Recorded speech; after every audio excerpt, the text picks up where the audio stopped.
Welcome back to New World Next Year. This is James Corbett of CorbettReport.com.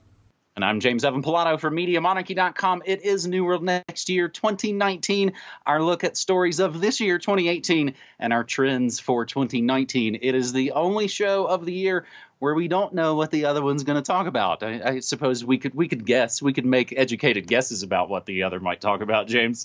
So you actually went first last year, Mr. Corbett, so I will go first this year. My 2018 story, you might be able to guess it. Couple months after we moved down here to the American Southwest to be closer to family, I was at a music festival called the Taos Vortex, and while I was boogieing to Thievery Corporation, the real company of thieves were raiding this ghetto-looking little squatters camp that came to be known as the Taos Compound. In summer of 2018, on a remote site with a camping trailer within a surrounding wall of car tires, 5 adults, 11 hungry children, aged 1 to 15, and later a dead child, were found. Court documents stated the children had been trained for shootings at schools. And that's it. That's all you find when you go for looking about the Taos Compound on the bastion of truthiness. A lot of my own Media Monarchy web links out to mainstream media coverage of this story from August are already dead. Oops, 404, page not found. It's posted actually today as part of local TV station KRQE's Top New Mexican Stories for 2018. And they just note, in August, authorities raided a compound near Amalia in Taos County. 11 malnourished children were found. This all started when a man from Georgia was accused of abducting his toddler son. After authorities searched the compound, the remains of the missing toddler were found. But as we asked back in August on this very show, when we first covered this story, we asked, what's the FBI's role in this Taos Compound scandal? Those pertinent, tantalizing headlines that we talked about. Man arrested at alleged child terrorist training compound in New Mexico is son of imam with possible link to 1993 World Trade Center bombing. And then what happened? The authorities partially bulldozed the whole compound. They let this NBC reporter, who, as the months have gone by, I found to be a really interesting guy. They seem to kind of fly him around to all the interesting PSYOP locations, a guy named Gotti Schwartz. They allow this guy to just root around through the whole crime scene. And then New Mexico, the state, lets him go. But wait, the next day, the FBI arrests them all again on new charges. I still think actually the best kind of bite-sized version of this is Jason Bermas's fantastic video for We Are Change New Mexico Compound Exposed. Because it still seems like another case of, I think, the FBI engineering like some Gladio-style terror. But in this case, it got all fouled up, maybe like things down here in New Mexico so often seem to do. It seems like the wheels fell off of whatever terror op they were cooking up. And then they just rolled everybody up, and there hasn't been a peep about it in 3+ months. If you go to search about it, besides that article today of, New Mexico stories of 2018, it immediately jumps back to 3 months ago. So the last time anybody talked about this. I wish I could devote more time to the story, as I think, one, it shows, a little bit of what the state might still be up to. Fomenting terror, creating terror that they're able to go bust later on, hopefully at best.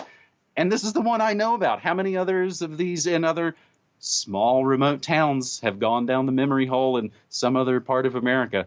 And I think, too, I wish I could spend more time on this, James, because since we had just moved down here, I think in a lot of ways it's just kind of become a part of my media monarchy narrative, as it were. It's so close to my backyard.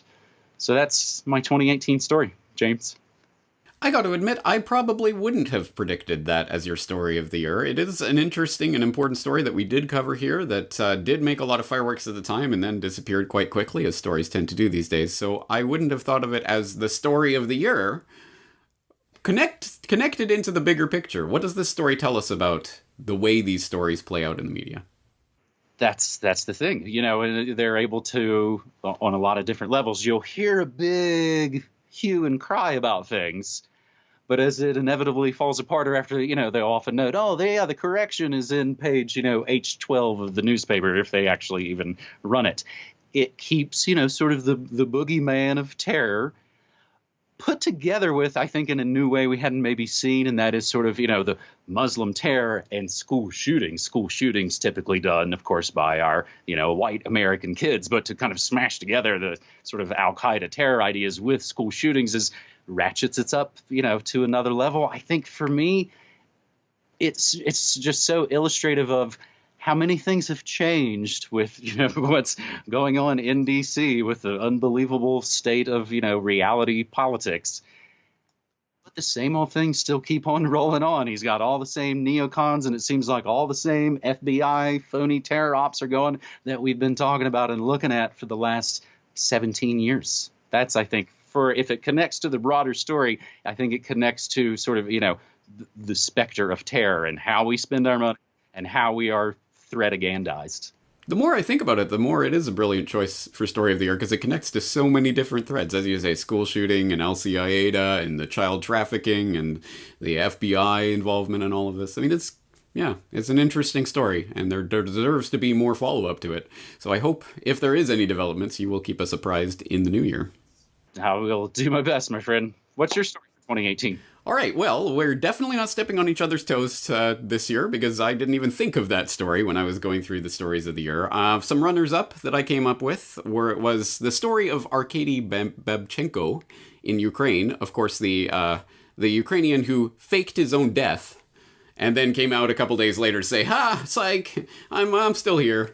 That was I was really thinking of that as story of the year, not obviously because that particular story was so important, but because of what it tells us about the media and the way this operates. Everyone runs with the headline, "He's dead, he's been assassinated," and then a couple days later he holds a press conference to say, "Yeah, we're just trolling you."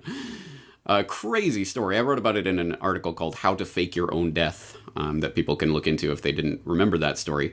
Another runner-up for me this year was the Pentagon's failed audit, which we talked about here a couple of weeks ago, and I followed up with Mark Skidmore in a pretty important conversation on the Pentagon's missing trillions that you should watch if you haven't yet done so. But I will also put it in as a side. We did accurately predict that story a year ago when we first announced the Pentagon was going to run an audit, and yeah, they weren't really going to run an audit. Well, we were right about that because they failed the audit. Another story that popped to my mind was net neutrality. Remember, that was going to be the big story of the year because net neutrality is ending. The internet is over as we know it. Although actually, internet speeds have actually increased in the United States since net neutrality ended. It's not net neutrality that turned out to be the big, scary boogeyman of the internet age.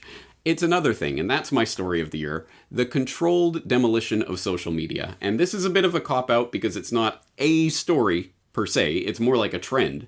But I think we can all pick our favorite story in this realm from 2018 because there are so many to choose from, whether it's the deplatforming of this or that alt media figure, or whether it's the privacy scandal after scandal after scandal. Facebook, oh, oops, we let all these companies have your info, or Twitter, or all these different companies do it with all their privacy scandals this year, or just the hearings before Congress and all of this. There's been a lot of motion on the social media platform front this year that has kept them in the spotlight, the news spotlight, in a negative way throughout much of the year. I think, as evidenced by the fact that nearly half of all social media users have deleted a social media account in the past year, that's a pretty strong indicator that people are getting fed up with this nonsense. However, as I pointed out in an important episode of my podcast this summer, this is a problem reaction solution type situation where unfortunately we're being set up. The problem, look at these big tech giants, they're getting out of control, they've got so much info and data, so the solution is going to be government regulation. We're going to step in and we're going to make Twitter give you a Twitter account, and Facebook is going to have to play by our rules, and we're going to straighten out big tech. Don't worry, government will save us. Yay! And now you have all these people on the right side of the phony left-right psyop screaming, "Oh, government, come save us from the big tech giants, because we love you now that it's Trump." And in 4 years from now, or whenever, the Republicans get out of office, it'll be, "Oh my God, the Democrats have so much power. How did this happen?"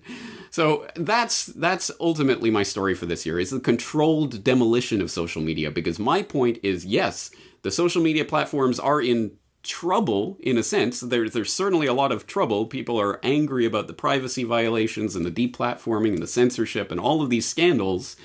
But It doesn't matter how outraged people are if that outrage is directed towards a non-solution, like we need big government to come in and regulate it. No, as always, the solution is decentralization and finding alternatives to Twitter and Facebook and all these controlled platforms that we know are in bed with the intelligence agencies. Why would you clamor to get on their platforms that you know are just platforms of the deep state?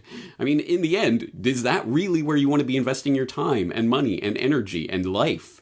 As increasingly more people are spending their life on social media. So that's my story of the year, and it's a story that could go either way in 2019. Again, people could clamor for more government to make the deep state controlled platforms give us an account, or people can actually search for alternatives. And on that note, allow me to toot my own horn. That is why I did the social media alternatives series earlier this year that was wildly unpopular and largely ignored by everyone, but I hope people understand why I was doing that now, because we desperately do need alternatives.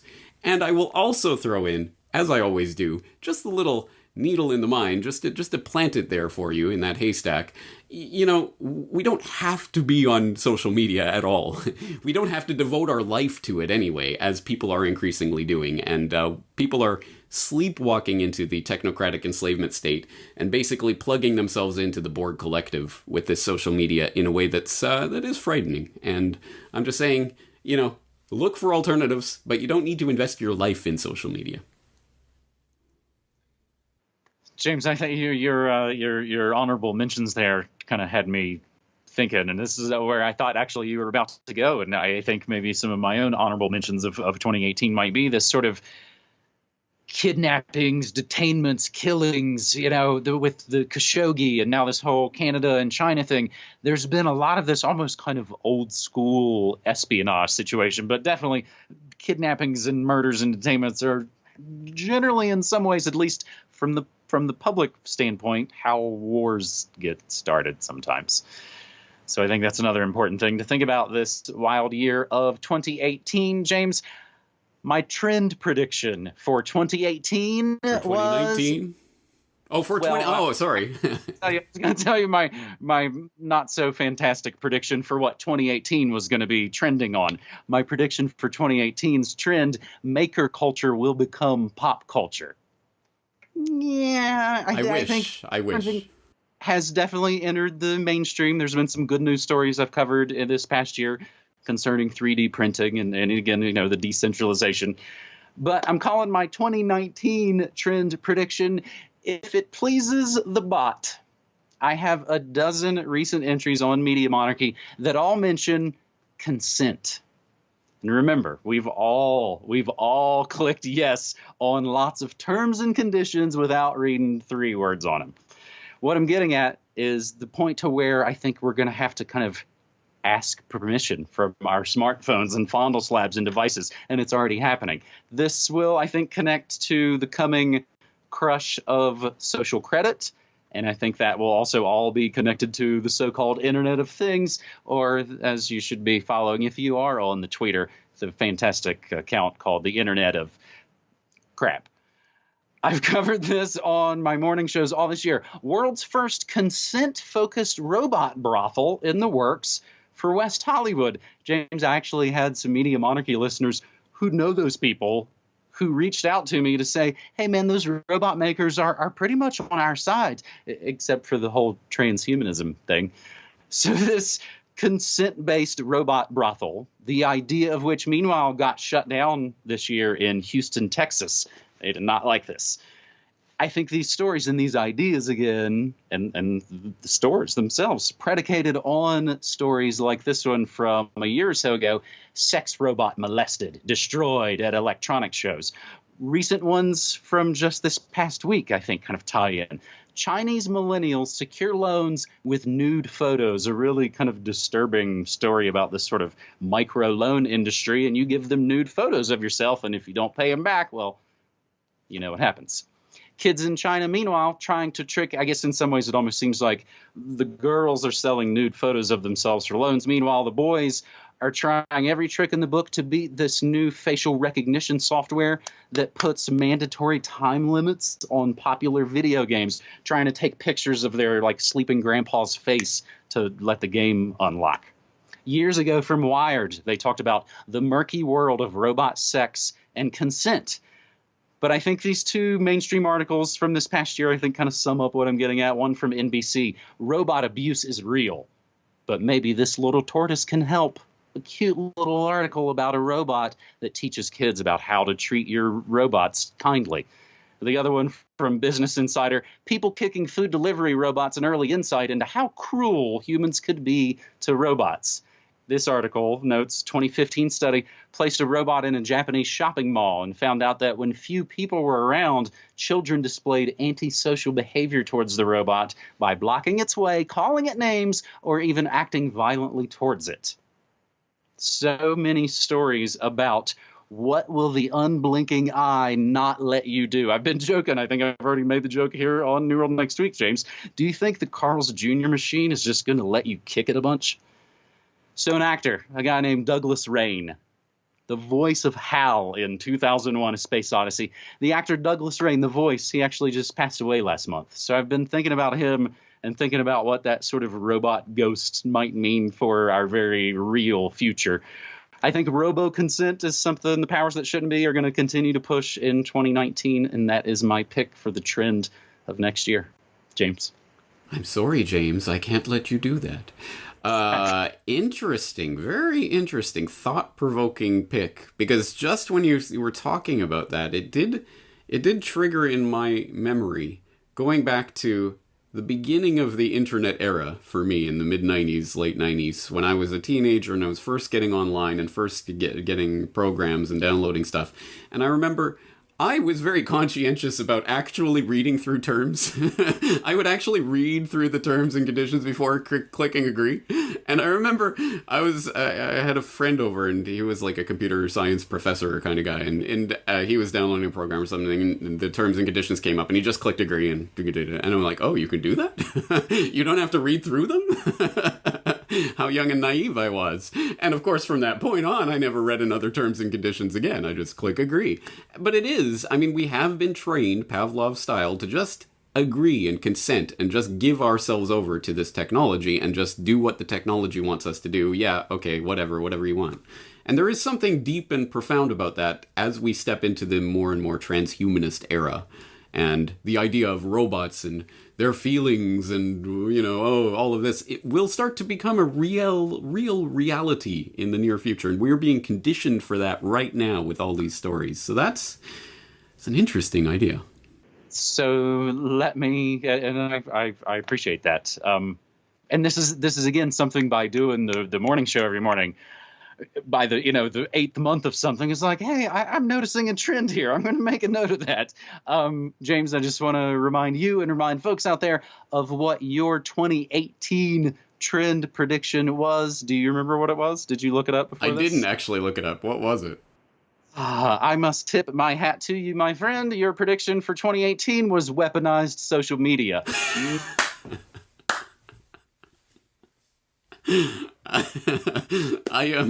I'm kind of repeating myself. It was the story of the year. Hey, I was right. Oh boy. Well, now I've got egg on my face because you want to know what my 2019 trend was? Let's hear. Weaponized narratives. Okay, well, it's a little bit different. Hear me out. Again, I'm kind of copping out because this is such a general trend, and it's not obviously specific to the year 2019. It's been going on since time immemorial. It will continue to as long as humans exist on this planet. So this is not specific to 2019, but it's coming to my mind because of some stories that came up throughout the year. For example, a recent interesting article about Britain's 77th Brigade, which is essentially an online army psyops team that's doing information warfare that is being written up in Wired and other mainstream publications. They're like, oh yeah, there's these info ops warriors online that are editing blogs and posting videos and doing things online. And oh yeah, they might kind of engage in some black ops as well and, black propaganda, but we won't talk about that. So, very interesting that those types of stories and J-Trig and all these other militarized info operations are coming to the surface now. Obviously, again, we've known they exist, and I've talked about it before, and all of the PsyOps warfare that's been waged online, but it's now coming up and is in your face. And if the control of your perceptions and your mind and what you were thinking and the way you look at the world wasn't so important, then why would the powers that shouldn't be, why would the establishment spend so much of their time and money and effort on controlling and weaponizing every aspect of the media you consume? Not just the news, obviously the news, but not just the news, also the entertainment. And again, that's something you cover constantly on Media Monarchy, every Friday at least, the way that media and entertainment, of course, brings all of its own propaganda and mind wash and everything else with it. And I'll just point people to an excellent article that Caitlin Johnstone just recently did about Don't Laugh, It's Giving Putin What He Wants, talking about the BBC and others admonishing you not to laugh at these, silly politicians, because the Putin is weaponizing laughter and he's making it so that you are going to laugh at politicians instead of venerate them and all of this. It's getting ridiculous and in your face. But I see where this is going. I mean, really, the weaponization of narrative is going to be the key to control for political operations going forward. It always was, but we're used to thinking of that in the old media paradigm, the controlled dinosaur media paradigm with newspapers and radio and TV. It's moving into the internet age. And now that we have a substantial section of the US populace basically waiting for the good guys in military intelligence to go round up the bad guys that only seem to exist in the Democrat Party. 10,000 sealed indictments, everyone, any day now. They're all going to jail. Trust us. Just sit back and enjoy the show. Get some popcorn. That's your role in this. Just sit back and watch. Just trust. And don't forget to vote Republican in every election, because that'll be the key to getting those bad guys. That's how you round up these. I mean, there's this entire narrative that's been spun for the very types of people that would be attracted to the alternative media and independent information, to now get them right back on board with the old two-party system and lock back in step with the old left-right paradigm. It's a marvel to behold, but it goes to show that the weaponization of narrative is the key. It's the linchpin for the control in this system at the moment. And I always bring it back to this point. There is something hopeful in this, which is that, again, if it didn't matter what you think, if it didn't matter your perceptions, if they could just do anything and they don't care what you think, they wouldn't waste their time propagandizing the public and weaponizing narratives and doing information operation warfare online and all of this. It wouldn't matter. But it does, because your mind does matter. What you do, what you choose to spend your time thinking about and invest your money in and do in the real world, that matters to the system. And they're always trying to tell you you don't matter, but their actions say the exact opposite. So if we are aware that narratives are being weaponized to try to draw us back into the same old Plato's cave where we're looking at the shadows on the wall instead of the real power structure, then if we're at least aware of that, we have a chance of combating that. But unfortunately, with the weaponization of memes and all of this becoming more and more a part of the political conversation, people can get swept away via the controlled social media platforms in narratives that they don't even know where they're leading. And that's the worrying part about all of this. James, I think for me, the best insight into the 2019 trend of weaponized narratives I think that we have comes from this year, and I think it would be the Kavanaugh hearings. What a perfect example of this. Controlled, you either think she's a crazy CIA nutball or he's a terrible rapist, and there's no in between and no nuance. Like, oh, why can't I maybe maintain that he supports the Patriot Act and I don't like any of, that's, I think, a perfect example for it's coming in 2019. James, there's our 9th calendar year of New World Next Week under our belts. We've been doing this since 2009. I tip my hat to you, my friend. It is such a pleasure and a blessing to be able to do this. week in, week out, and month in, and now years into it. And as we go into our 10th year, I'd like to put the call out to folks who, again, I think this weaponized narratives, weaponized social media, it's working in the whole payment system of alternative media right now. And a lot of people, losing support in lots of different ways. So I think as we go into this next year, for folks who are fans of New World Next Week, we've been doing this for a decade. Never heard an ad, never heard a snake oil pitch. We hope that you'll support our work now and going into 2019. Of course, you can find all the links to our pertinent links down below in the show notes. James, always a pleasure, my friend. I will see you in 2019. Yes, you will. And on that note, I know a lot of people are getting off of Patreon and unsubscribing that way. And hey, fair play. They are a controlled platform, but there are other ways to subscribe. You can use PayPal or debit or credit card or crypto. You remember crypto, anyone? Why do we need that, James? That's stupid. Well, because every payment platform is controlled and they can censor you at any time. No, I don't want crypto. Anyway, whatever. I also take crypto, so as you do too. So people can get in touch with me or you if they want to know other ways to subscribe. And I just have one question for you going into 2019. Are we officially having a beard off here? Because I was thinking you might be shaving for this one, but you're still going for it. Well, I think sometimes I let it go when I'm in, this goes back to the moving to New Mexico thing. I think I've been in kind of an odd spot this past year. Honestly, truth be told, and I never said this on the air, although there's always a bajillion comments about it. My face got infected from shaving back in August, you guys. It was messed up. I looked like the faces of meth. I had to cancel New World Next Week episodes. Ever since then, I haven't shaved because I couldn't. And now the months went by, and I'm like, hey, this is kind of neat. I've never grown a beard this much. So I know it drives people insane. I get emails about it all the time. But well, now I'm scared to trim my beard now because I figure you're gonna outgrow me and upstage me. Oh, well, we'll see how that works out in the new year. That could be the big narrative for 2019. I know. Well, and then, of course, I just go back to the soul patch, and then there'll always be people that complain about that as well. You can just listen to the audio of these, and you don't have to look at these. All right. On that note, Merry Christmas. Happy New Year. Looking forward to it again next year, buddy. Love you, buddy. Appreciate you. Thanks. Take care.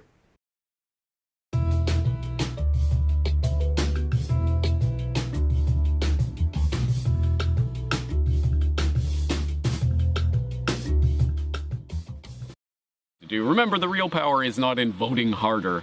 The real power is in taking matters into your own hand, deciding what you will do each and every day. You vote every single day with how you choose to spend your time, what you spend your money on, who you befriend and who you shun. All of that is your vote that you make every day. And those are the votes that matter, not casting ballots for a politician. Anyway, I'll leave the link in the show notes from the sunny climes of Western Japan. James Corbett, CorbettReport.com.